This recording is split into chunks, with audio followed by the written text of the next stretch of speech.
Hidden inside some of the most powerful machines we rely on every day, from giant wind turbines to the robots on a car assembly line, there's this unseen power pack. It stores and releases massive amounts of energy in a blink of an eye. This little device is the hydraulic accumulator, and honestly, it's one of the true unsung heroes of modern engineering. And hey, if you've ever found yourself staring at one of these, wondering what makes it different from, say, an expansion tank, you are definitely not alone. This question from an engineering forum online really just cuts right to the chase. I mean, they look super similar, right? But mixing them up can lead to some pretty serious system failures. So let's clear this up once and for all. So what is the real difference? Well, it's got nothing to do with their shape or their size. It all comes down to the very specific job they're designed to do inside a system. Okay, this chart breaks it down perfectly. Think of it like this. An accumulator is a true energy storage device. It's basically a rechargeable hydraulic battery. An expansion tank, that's more of a safety device. Its job is to give the fluid somewhere to go when it heats up and expands. And then you have the pulsation dampener, which is like the system's shock absorber, just smoothing out the flow from the pump. See? 3 totally distinct jobs, 3 very different tools. So let's zoom in on our main character here, the accumulator. The best way to think of it is as a pressurized tank built specifically to store fluid energy. So when the system suddenly needs a big burst of power or when the pressure needs to be stabilized, bam, the accumulator discharges that stored fluid. It acts like a power pack to handle those sudden spikes in demand. Now compare that to a pulsation dampener. A dampener is installed right there in the fluid line, and its whole purpose is to absorb the pressure, heartbeat coming from a pump. Its job isn't to store energy for later, but to protect the entire system from all that vibration and those damaging surges. It just wants to ensure a nice, smooth, steady flow. All right, so how does this so-called hydraulic battery actually work? It's time to take a look inside and see these simple but kind of brilliant mechanics at play. It's really just a beautiful 3-step dance. First, the gas side of the accumulator gets a pre-charge of dry nitrogen gas, pumped up to a very specific pressure. Second, as the hydraulic pump starts working, fluid starts entering the accumulator, pushing against that gas and compressing it.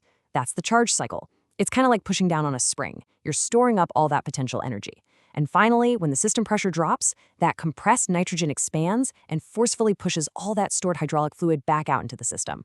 That's your discharge cycle, releasing that stored energy exactly when and where it's needed. And when you look inside, the design is surprisingly simple. You've got a tough outer shell, a gas valve to put the nitrogen in, and then the most crucial part, the separating element. Now, this could be a rubber bladder, a piston, or a diaphragm, but its job is always the same. Keep the gas and the hydraulic fluid completely separate while still allowing energy to transfer between them. Simple, right? But of course, one size doesn't fit all. Not all jobs are the same, so not all accumulators are the same. Let's meet the accumulator family, because every good engineer knows you need the right tool for the right job. First up, we've got the bladder accumulator. Think of this one as the sprinter of the family. Because that rubber bladder has almost no inertia, it can react pretty much instantly to any changes in pressure. This makes it absolutely perfect for jobs that need super high-speed discharge and rapid cycling, like absorbing sudden shocks in a system. Next is the Powerhouse, the piston accumulator. These are the ones built for the really heavy-duty jobs. They can handle extreme flow rates, huge volumes of fluid, and much, much higher pressures. The piston design is just incredibly robust, and you can mount it any way you want, making it the go-to choice for tough industrial and mobile machinery. And finally, we have the compact expert, the diaphragm accumulator. These are often smaller, lighter, and they are fantastic for pulsation dampening, especially in systems where space and weight are at a premium. They're also low maintenance and have a long service life, making them a really efficient choice. So let's just nail this down. If you need speed and responsiveness for things like shock absorption, you go with the bladder. If you need raw power and massive capacity for those high-pressure, high-volume jobs, it's the piston. And if you need a compact, efficient solution for smaller systems where space is tight, the diaphragm is your answer. Okay, so that's all the theory, but where are these things actually working? Let's take a look at them in action, out there powering our modern world. Next time you see a massive wind turbine, look up. There's an accumulator inside, providing the incredible hydraulic power needed for the blade pitch control system. It's what allows those huge blades to adjust their angle in a split second to catch the wind just right, which is crucial for both efficiency and safety. Or picture a car factory floor. You'll find accumulators everywhere, storing and releasing energy for all those high-speed, repetitive tasks like clamping and welding. By providing that instant burst of power, they actually allow the main hydraulic pump to be smaller, which saves a ton of energy and makes the whole manufacturing process faster and cheaper. Now let's head to a mine, a really harsh environment. Here, accumulators are absolutely safety critical. Yeah, they act as heavy-duty shock absorbers for the suspension, but way more importantly, they store emergency power for the braking systems. Think about it. If the main engine fails on one of those colossal machines, the accumulator has enough stored energy to bring that thing to a safe stop. They're literal lifesavers.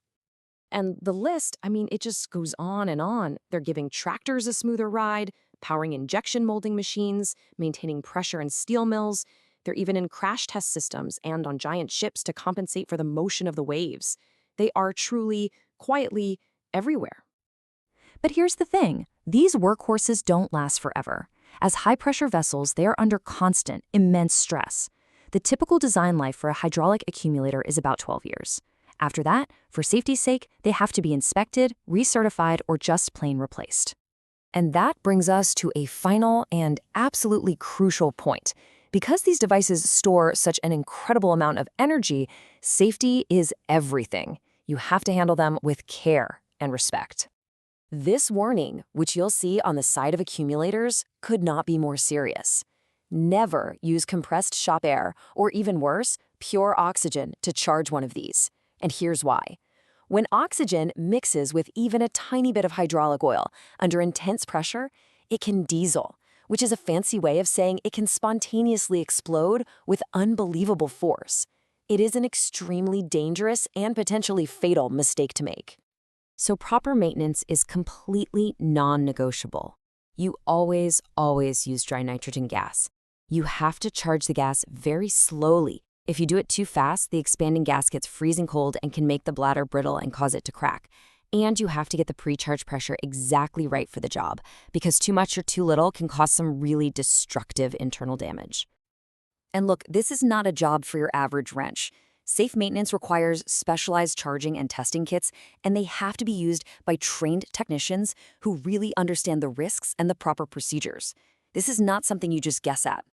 So we started with a simple question about an expansion tank and ended up uncovering this powerful, hidden component that makes so much of our modern world possible. It really just leaves you with one final thought. Now that you know what they are, how many of these hidden power packs do you think you're relying on every single day? You would probably be surprised.